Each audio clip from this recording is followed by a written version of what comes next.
Union, honorable ministers, distinguished guests, ladies and gentlemen, good evening.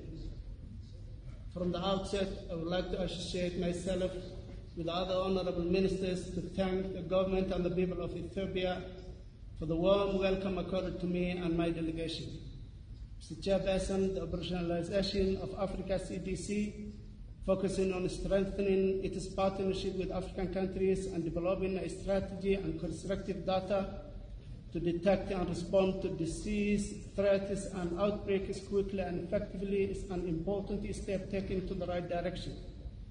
Mr. Chair, the federal government of Somalia looks forward to full cooperation with the CDC Africa.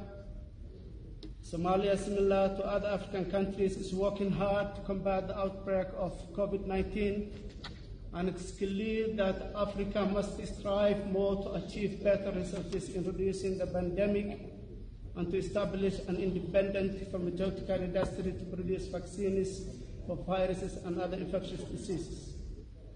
As Africans, we must achieve the desired goal of delivering the vaccine to our peoples and having pharmaceutical industries that can strengthen healthcare systems and manufacture vaccines instead of importing them from abroad.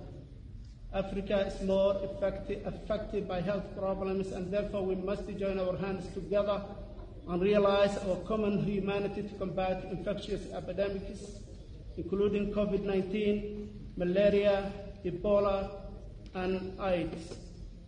We believe it is time for Africa to play a collective scientific role to save its peoples and to record a history of a more peaceful and prosperous Africa. Thank you all.